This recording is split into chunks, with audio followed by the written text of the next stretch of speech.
This weekend, the latest DC film Blue Beetle makes its way into theaters, so let's talk about it.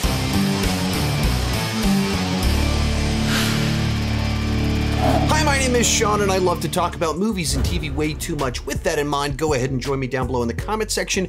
Share your thoughts on Blue Beetle. When it comes to Blue Beetle, this isn't a character I'm terribly familiar with. I only know of the character from watching a few episodes of Batman the Brave and the Bold, where he shows up. That's about it. The trailers themselves look a little bit generic, but I'm always rooting for comic book movies, I'm always rooting for DC films, and it stars Miguel from Cobra Kai, so I'm always rooting for him. So I wanted the movie to win me over. I just wasn't quite sure what to make of the trailer that they were giving me. And last night I was able to take my family to go see the film, and actually at the showing, at every seat in the theater, they gave us a Vapo stick. If you know, you know, and I actually didn't know. I didn't know what was going on. And then over on Twitter, excuse me, X, a bunch of people filled me in, which I'm sure a bunch of people down in the comments below will explain it to those of you who don't have any clue why they handed out Vapo sticks. Anyway, was the film as generic as the trailers made it look, or was it a pleasant surprise? Let's get started with the good. And overall, I would say that this movie fell a little bit more on the pleasant surprise of things. When we get into the bad, we'll talk about the generic aspects. But what the movie managed to do really well was stand out as a film that's all about family. Kind of like the comic book equivalent of a Fast and the Furious movie. I don't have friends. I got family. It's nothing like a Fast and the Furious movie, but it is all about family. And when I say that, our lead character, Jaime Reyes, from the very beginning, they introduce his family, the family dynamic, how much they matter to him and how much he matters to them. And all throughout the film, good guys, bad guys, everyone ties into a family. Everyone gets involved in the plot and what's taking place in the film. I think he likes me. And so when bad things happen to Jaime, his family cares and they go into action. When you want to threaten Jaime, you threaten his family. And so it's a movie that is just absolutely soaked in family. Every family member has a part to play in this story, in the third act, with what they're trying to do with the story. And just by doing that in this specific genre, it stands out a little bit. It feels different when you have a story like this, where all of the relatives are just present right there in the story throughout the entire story. The love you feel for your family makes you weak. And right along those same lines, you do have a charming cast here where this family we're spending a lot of time with, they're fun. They actually like each other. They tease each other. They have fun with each other. And because of that, their characters, you enjoy being around and watching them succeed. You feel bad when they fail. And that's what you want to do with your characters. Right along these same lines, it's very much a Latino story about a Latino family. And so it feels specific and like it has personality. Certain movies just feel so engineered to be for everyone and play to the broadest possible audience across the globe, that they remove anything that feels specific and individual.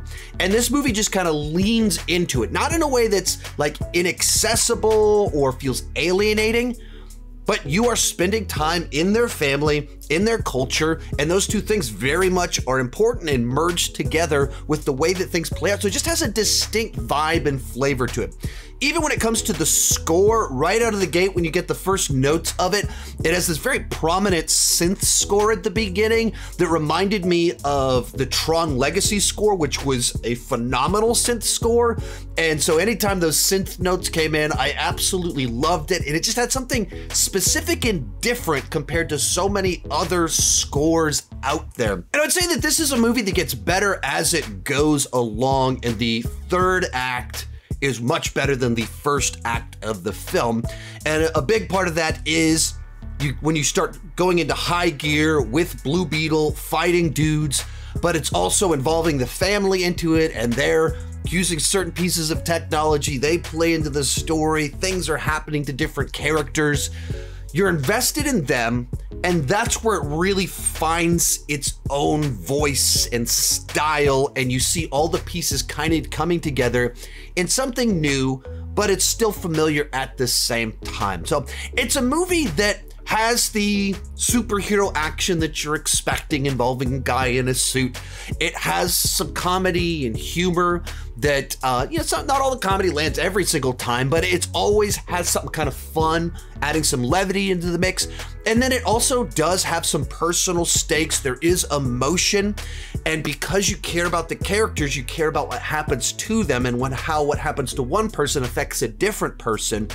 And so at times it definitely gets a bit emotional with what they're doing with things. And finally, the comic book movie genre right now has a lot of movies that are just swinging for the fences, where tons of them are multiverse stories. A lot of them are about countries going to war. Even Shazam 2 is about gods showing up on the earth and taking cities hostage.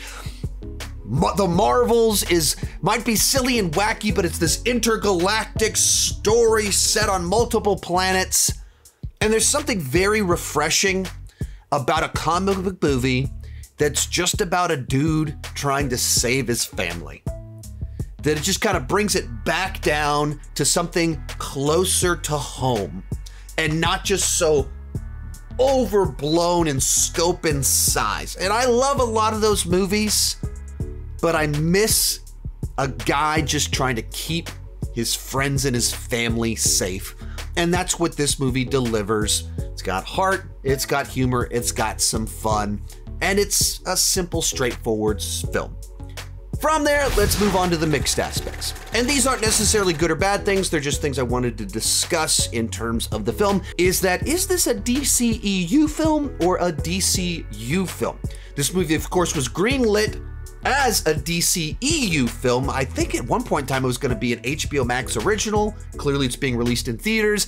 And then more recently, James Gunn in an interview said that Blue Beetle would be the first hero of the DCU. But it's being released as part of the DCEU slate. And in that same interview, James Gunn said that Superman Legacy is the first film of the DCU. So it's kind of confusing as to where exactly this film lands. And I think the director said it's DCU rather than DCEU. The movie itself is generic DC. There's references to Batman, Superman, LexCorp, all kinds of other DC things, but it avoids making too specific of references, so I think they're trying to leave their options on the table as to whether they want to go, that was part of that old universe, or if the movie's well received, if the character's well received, if it makes a lot of money, they want to be able to go, yeah, this isn't DCU. I think they intentionally are being vague as to where this movie lands so that they can have options in light of what the film does. Final thing, people always ask about mid and post-credit scenes. There is one of each. The mid-credit scene is a potential tease.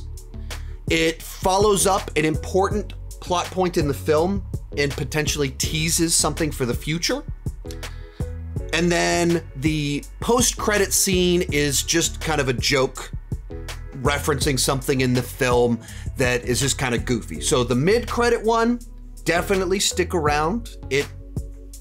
It's worth seeing to see what they're implying and teasing for the future. The one at the end is just a joke, and if you want a little laugh and see what it is, you can stick around, but it doesn't have any relevance to any grander things.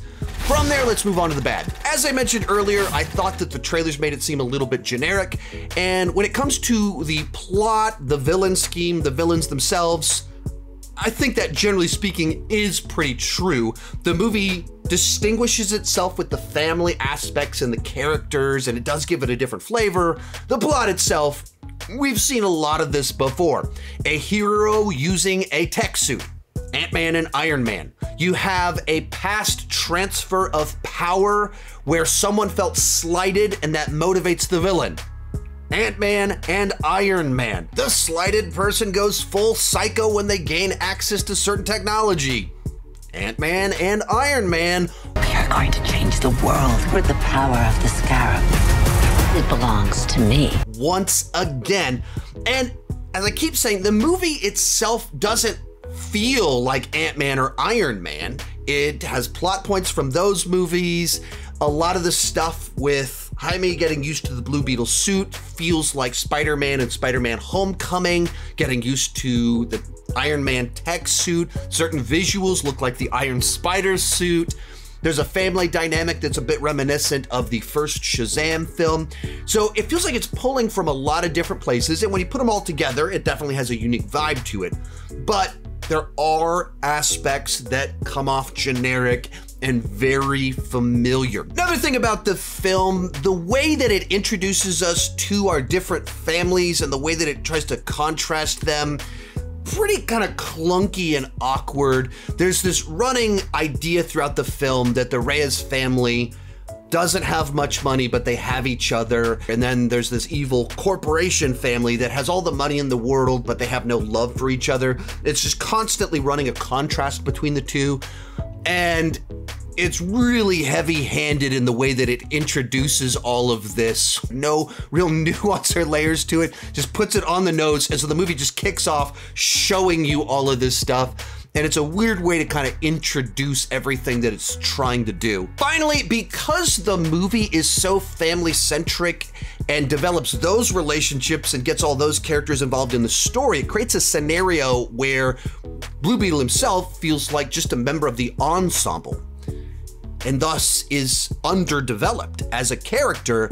But more importantly, Jaime's relationship with the technology that's giving him these powers is very underdeveloped. They introduce ideas about the way that he's communicating with this tech. Host acquired. Who said that? Systems tracking 3, Okay, 2. it's gonna be okay. But it goes totally unexplored. And it feels so like crucial to the actual central character and what's going on in this film, and they just kind of brush over it and give it just a couple moments. This movie feels like they're just trying to get a double, and I think they were pretty successful at doing that. It reminds me a good bit of the first two Ant-Man films, in that in a lot of ways they're the smallest scale MCU films, and they're a nice change of pace from these massive stories. Some people, for that reason, look at them and they're like, ugh, what's even the point? I'm gonna skip over that. A lot of other people find it very refreshing to have a couple of MCU stories that are self-contained, simple little adventures. That's what this is. It's a change of pace from all of these big, gigantic, grand scale stories. It's about a family. It's fun. It makes you laugh. It's got some emotion. The plot's familiar, but it does its job. Overall, I'll give this one a B on the entertainment scale, a 7.5 out of 10. And this movie's worth seeing if you're in the mood for a smaller scale superhero film, though you probably don't need to rush out to buy a ticket to see it. You can probably wait until it's streaming on HBO Max in the very near future. Let me know what you thought about it down below in the comment section. Thank you so much for watching, and keep talking movies and TV too much. Bye-bye.